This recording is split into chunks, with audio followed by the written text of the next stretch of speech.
Okey, Assalamualaikum. Untuk video kali ini, cikgu akan terangkanlah kepada anak murid semua macam mana nak jawab soalan subjektif untuk latihan yang cikgu dah bagi ya. Okey, untuk soalan ni kita ada 5 soalan. Cikgu akan terangkan satu persatu. Cikgu harap anak murid semua dengar dengan teliti dan fahamkanlah apa yang cikgu nak bagi tahu. Kalau tak faham boleh tanya terus, tanya di WhatsApp ke. Okey, untuk soalan ni, mikroorganisma ialah benda hidup. Okey, ini tajuk kita belajarlah. Okey, Raja 1 menunjukkan 2 set radas yang disediakan untuk menyiasat faktor yang mempengaruhi pertumbuhan mikroorganisma. Okey, biasanya untuk menjawab soalan subjektif, kita perlu gariskan kata kunci. Okey, kata kunci di sini kita nak siasat tentang apa? Tentang faktor yang mempengaruhi pertumbuhan mikroorganisma. Okey, jadi gariskan dulu kita punya keyword kita, apa yang dia nak siasat dalam dalam penyiasatan ini. Kita nak siasat tentang apa? Okey, jadi kita tengok di sini dia ada 2 set ya, satu set P dan satu set Q. Ada perbezaan antara set P dan set Q. Okey, kita tengok dia dah bagi pun pemerhatian selepas seminggu. Okey, set P dan Q diletakkan di atas meja di dalam bilik sains selama seminggu. Okey, kita gariskan dia dah letak kat dalam bilik sains selama seminggu.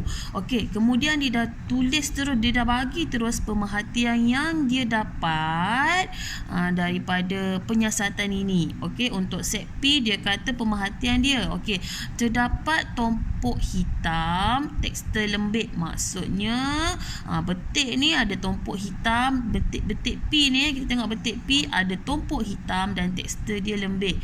Manakala untuk betik Q, okey, betik Q masih lagi segar. Okey, kita tengok apa perbezaan antara P dan Q. Okey, kalau P ni dia hanya letak di luar sahaja, maksudnya betik P ni di luar atas meja biasa saja. Okey, jadi dia kena udara, air pun dia dapat. Okey, kalau betik Q dia duduk dalam apa? Dalam keadaan yang berasid. Cuka ni ialah asid. Okey, cuka ini ialah asid. Dia duduk dalam keadaan yang berasid. Jadi dia masih lagi segar.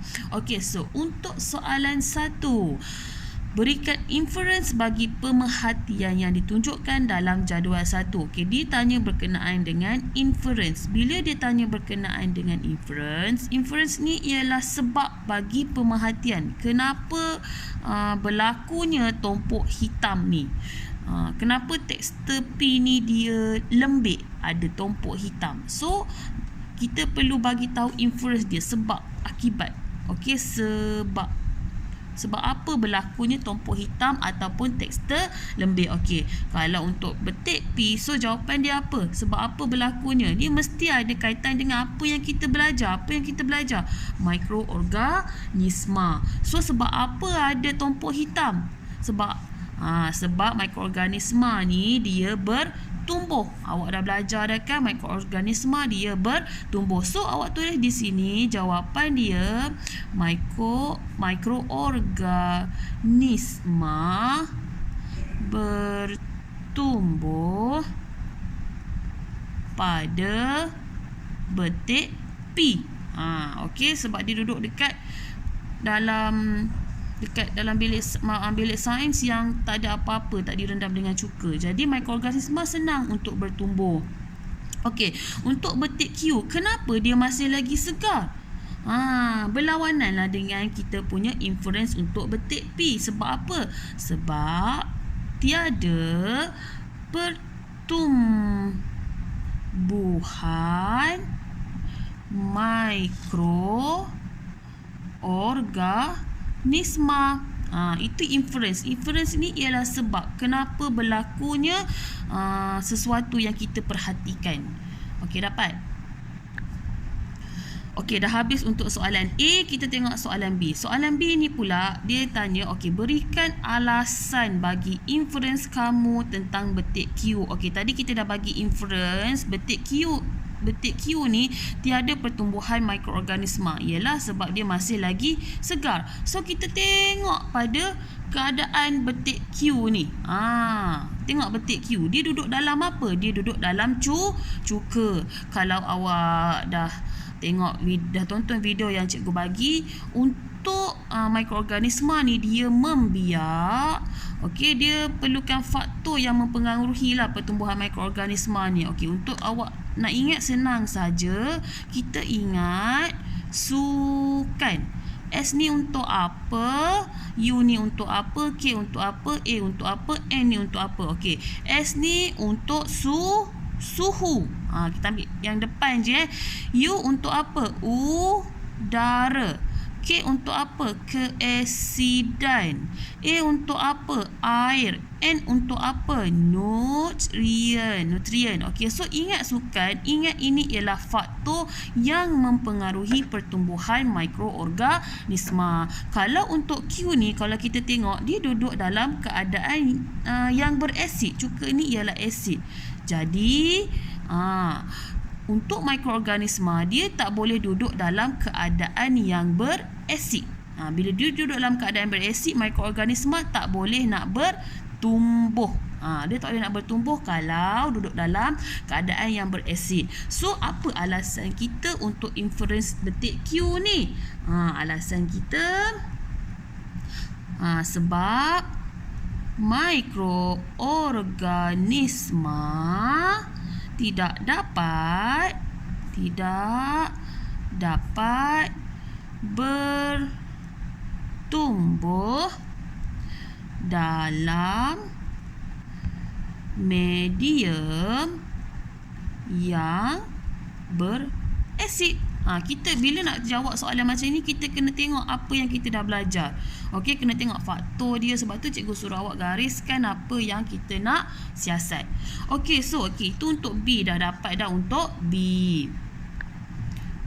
Okey, so sekarang kita pergi kepada C. C, nyatakan faktor lain yang mempengaruhi pertumbuhan mikroorganisma. Faktor lain. Kalau yang ini faktor dia apa? Kita dah ambil K dah. Faktor keasidan. So kita ambil yang faktor-faktor lain. Kita ada lagi SUAN. S untuk suhu, U untuk udara, A untuk air dan N untuk nutrien. So tandakan, dia suruh kita tick. Okey, untuk soalan macam ni, apa yang dia suruh buat, kita buat. Kalau dia suruh kita tick, kita tick. Kalau dia suruh kita pangkah, kita pangkah. Kalau dia suruh kita lorekkan, kita lorekkan. Jangan buat selain daripada apa yang dia suruh. Kalau tak, walaupun jawapan awak salah, walaupun jawapan awak betul, dia akan jadi salah. Okey, so kalau dia suruh tanda tick macam ni, okey, kita tickkan lah. Okey, so apa faktor lain? Okey, air, udara, suhu. Air betul, angin betul, tak ada kan? Karbon dioksida betul, tak ada. Okey, so nutrien. Okey, ada 4 lagi selain daripada keasidan. Okey, dan dah siap untuk soalan C. Okey, kita pergi kepada soalan D. Okey, untuk D ni dia suruh kita tulis kesimpulan.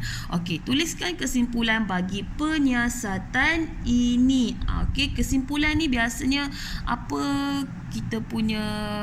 yang kita nak simpulkan dalam penyiasatan ni. Kita nak siasat apa tadi? Okey, faktor yang mempengaruhi pertumbuhan mikroorganisma. Apa faktor dalam eksperimen kita ni?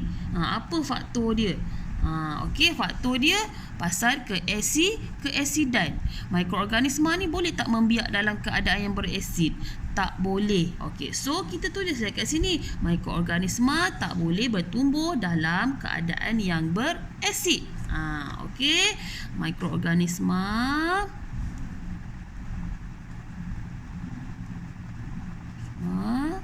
tidak boleh bertumbuh dalam keadaan yang berasid. Okey, untuk kesimpulan ni kita kena tengok balik apa yang dia nak siasat dalam penyiasatan ni, dalam soalan ni. Sebab tu cikgu suruh gariskan apa-apa hal mesti kena gariskan keyword. Apa yang kita nak cari dalam soalan ni. Okey, so dalam soalan ni faktor. Faktor apa? Faktor keasidan. Okey, dah habis untuk soalan D.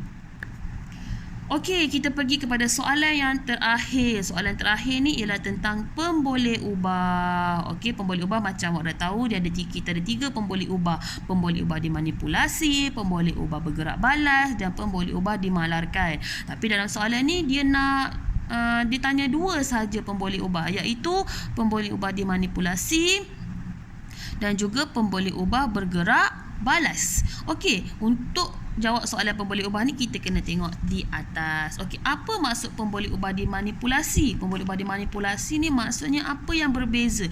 Keadaan yang berbeza antara P dan juga Q. Apa yang awak nampak berbeza? Okey. P ni, okey tengok. P ni dia duduk dekat luar. Tak ada apa-apa yang dia tak duduk dalam balang, dia duduk kat luar je. Kalau Q ni dia duduk dalam cuka, dalam keadaan yang bercuka. Jadi apa perbezaan dia? Apa boleh ubah dimanipulasi? Okey, P tak ada P tak ada cuka, Q ada cuka. So kita punya pemboleh ubah dimanipulasi apa dia? Okey, kehadiran. Bila satu ada, satu tak ada, kita akan gunakan kehadiran. Ni dia punya indikator dia. Okey, kehadiran apa? Okey, jangan tulis kehadiran cuka, kita kena tulis keadaan dia. Okey, keadaan dia apa? Kehadiran asid. Asid ni maksudnya merujuk kepada cuka lah. Okey, faham? Alright.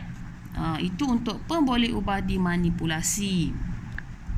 Okey, baiklah. Untuk pemboleh ubah bergerak balas, pemboleh ubah bergerak balas ni ialah keputusan apa yang kita nak siasat dalam penyiasatan ni. Apa keputusan yang kita dapat dalam penyiasatan. Okey, kita tengok balik pemerhatian. Kalau ikut pemerhatian, okey, P ni terdapat tumpuk hitam.